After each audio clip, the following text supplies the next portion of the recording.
From MTN News, this is Montana This Morning. Coming up on this Montana Monday morning, a Billings woman still shaking after being allegedly attacked by a DoorDash driver over a less than desirable tip.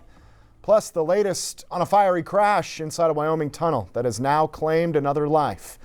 And a tragic update on last Monday's devastating shooting in Byron, Wyoming, as a community and state continues to mourn. Good morning and welcome back to Montana This Morning on this President's Day, February 17th. Casey Conlon here with Miller Robson, and that continues to be our top story is the snow. Yeah, still coming down out there. Let's take a look at it. We saw a record amount of snow yesterday. Since Friday, we've had close to 6 inches here in Billings. It's also been very cold out there. Our high yesterday of 4, well below the average of 39, our low of 1 below average of 20. And that's another big story too. Very, very cold temperatures over the next couple of days. Now there's that record I'd mentioned, 4.6 inches of snow, beat the record of 2.8 back in 1959. We've had 5.9 inches of snowfall since Friday, and we could see another 6 to 8 inches by maybe tomorrow morning here in Billings. I know the winter storm warning goes all the way until about 5 o'clock tomorrow afternoon. It looks like the snow may get out of here by then, but still a chance to dump a whole bunch of snow. And look at that. We haven't been able to say this in a while. Moisture totals and snow totals for the month, year, and season well above the normal. Look at those. Look at that. Yep. The season, we have really taken a nice swing into the positive there with 4.5 inches on the plus side. So still very snowy today, but there is a light. I see a light at the end of the tunnel. By the end of the week, we're going to be warming up. How about 50 degrees? Never felt so good. Would that be nice? It'll be the warmest 50 we've ever felt. Sure I promise you that. We'll show you that coming up. We do want to let you know that we haven't had any school closures in yet. A couple of late starts, Shepherd and then Pioneer School, the latest to call in 2-hour late start. We'll continue to keep you updated as we learn more. Good idea. All right. Thank you, Miller. We'll check back in a little bit.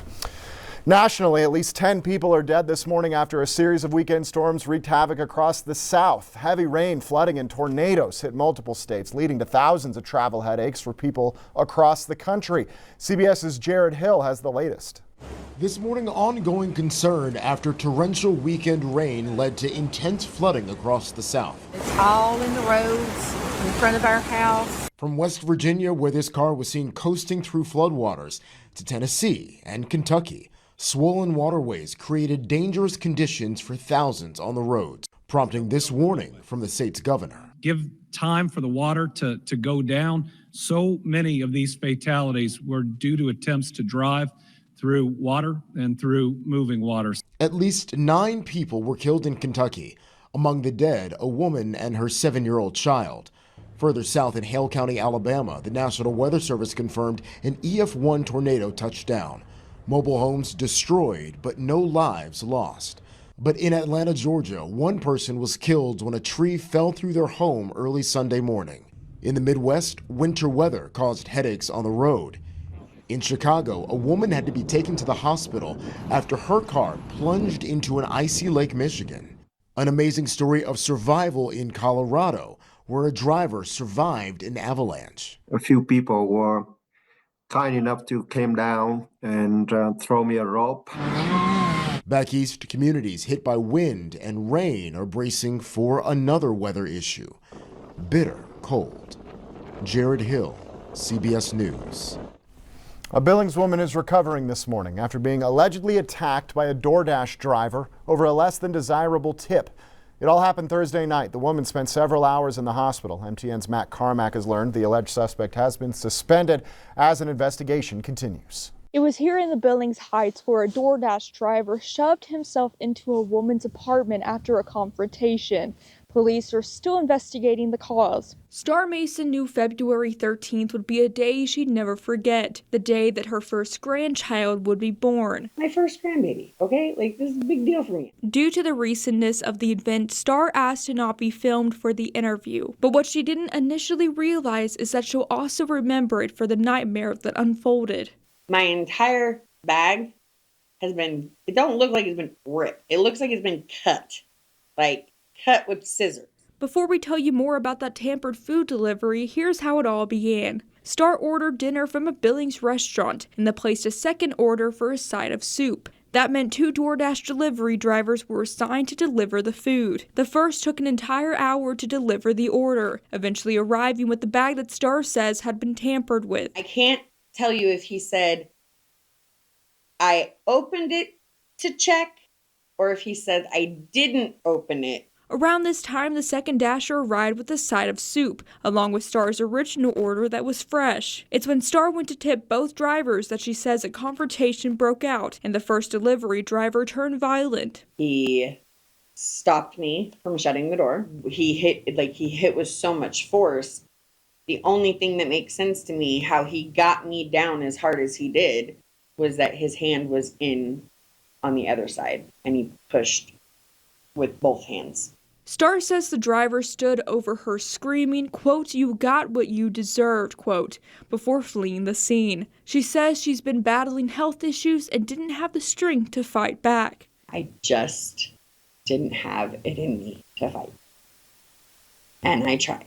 I tried to get the door closed. Billings police have yet to release any details on their investigation, but DoorDash confirms the driver was fired, with the other driver a witness to it all. Julian Crowley, a representative with DoorDash, tells MTN, quote, "This is an utterly sickening and shocking attack that warrants the strongest possible punishment. We've deactivated the individual Dasher's account and reached out to the Billings Police Department to support their investigation in any way possible. Star is just thankful the second driver was there because she was otherwise home alone." He did what kept him safe.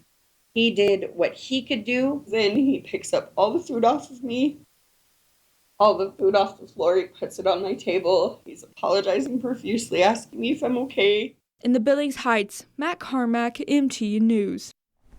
3 people have now been confirmed dead as a result of a fiery crash Friday involving 26 vehicles in a tunnel on Interstate 80 near Green River, Wyoming. These are the latest pictures released by the Wyoming Department of Transportation. You can see charred remains of cars in the westbound tunnel. Overall, WYDOT says 10 passenger cars, 16 commercial vehicles were involved, 8 of them completely destroyed in the fire. The crash happened around 11:30 Friday morning, filling the tunnel with thick black smoke that could be seen for miles. 2 people were pronounced dead early on in the investigation, with that third confirmed yesterday afternoon as the investigation continues. Wyoming also receiving heartbreaking news yesterday in the latest on last Monday's shooting in the small town of Byron. 7-year-old Olivia, who was fighting for her life after her 3 sisters were all killed by their mother, now has confirmed to have died. Olivia was shot inside her home Monday along with her 9-year-old sister Braylee and their 2 younger siblings, Brooke and Jordan, who were both 2. The mother of the 4 girls, 32-year-old Tranielle Harshman, then called 911 before turning the gun on herself. 2 of the girls were found dead on scene, while the third died a short time later. Their mother died later at a hospital. In a post on the family's GoFundMe page, it says Olivia fought hard up until the last minute Saturday afternoon, but that her body and brain had been through too much. Olivia's father, Quinn Blackmer, posted on Facebook saying, "The amount of devastation we feel and are going through is so much. The peace I find is knowing that my babies don't have to be apart from each other and they can also be with their other sisters." A major multi-million-dollar settlement could have a big impact on Montana. JBS Foods has agreed to pay $83.5 million to settle allegations that it conspired with other major meat packers to bring down cattle prices. In our latest Montana Ag story, MTN's David J. has a closer look at the meat monopoly battle being waged in court and the potential impact on the industry.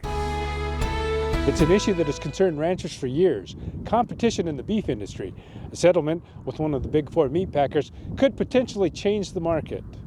There can be nothing more important than for ranchers to have a competitive marketplace, void of any abuse of market power emanating from a highly concentrated meatpacking system. 4 big meat packers representing 85% of U.S. domestic beef production. But a lawsuit filed by Billings-based RCAF USA hopes to change that. We allege that they colluded and agreed to reduce slaughter capacity. We allege that they were managing supply with demand.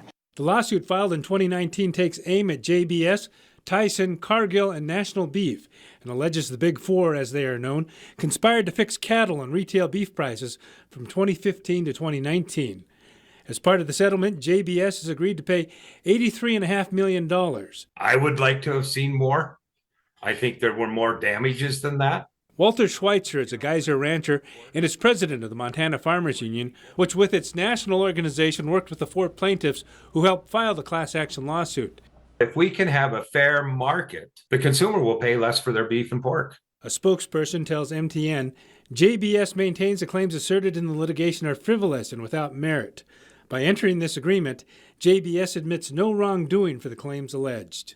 The other 3 processors have not settled, but the impact could affect small meat processors in Montana like Top Notch Meats and Billings. The potential can definitely vary if you're able to get it the proper way and make sure, again, following those regulations. Bill Bullard says a generation ago there were 1,500 meat processors, and half of those have been lost. And Walter Schweitzer agrees that it has been tough for that part of the industry as well. If we don't hold the big boys accountable and force a fair playing field, these small, mid-sized processors won't be able to compete. This is vital to rural communities, vital to America. It's a part of our economy and is a national security interest. And now they wait for a U.S. District Court judge in Minnesota to make a decision and approve the settlement.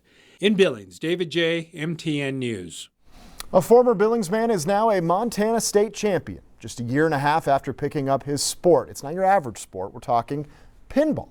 Now with a trip to the national tournament on the books, our Isabel Sparks learns there's more to Jerry Valentine's pinball prowess than meets the eye. Here in the Monte Casino in downtown Billings holds the largest collection of pinball machines in town. For some, it's just a fun activity to throw a quarter on. Pinball is one of those things that, like, conceptually, it's really easy to do. I mean, you push two buttons, right? But for others, it's become a way of life. But it is really hard to get good at. A lot of hard work, really. You got to dedication, got to show up to tournaments and win. That skill seemed to come easy for Monty bartender Jerry Valentine. Once I realized that there's like a state, national, and international like championship that you can go to for this kind of stuff, I'm like, okay, I'm committed. I'm in. Valentine began playing competitively only 18 months ago, but quickly established himself as one of the best. Everybody wanted to beat Jerry and gave him a point of pride if they could beat Jerry in a tournament. Oh, so competitive. Yeah, I hate losing, especially to Jerry. At one point, even becoming the fastest rising player in the U.S. So it was like some 30,000 ranks that I jumped up. That was when we were like, whoa, like Jerry's in the house. Like we've got a legit real player here. In January, he and several others from Billings, including Zach Jokla, qualified for the state tournament at Odd Pitch Brewing in Missoula. It's like super surreal. You know, you get to like go and play with all these guys that are really good and win tournaments. After several hours of heated competition, Valentine was on top of Montana's pinball world. It's this sucker right here. And that victory qualifies him for the North American Championships next month in Rochester, New York. I'm going up against like one of the top guys already, and I'm hyped. Despite now living in Colorado, he's feeling the love from his hometown. The Monty decided to throw together a fundraiser for him on Sunday to help him get to the Empire State. That was his fellow coworkers, and just like a testament to like how well liked he is around here and how excited everybody was for him. They just kind of went off on their own whim. Super supportive, super crazy, and I can't be more appreciative. Along with the rest of the state, the Monty will be cheering him on as he pins his way up to the top of a growing sport. Hopefully we have a Montana national winner. He's super cool. In Billings, Isabel Sparks, MTN News.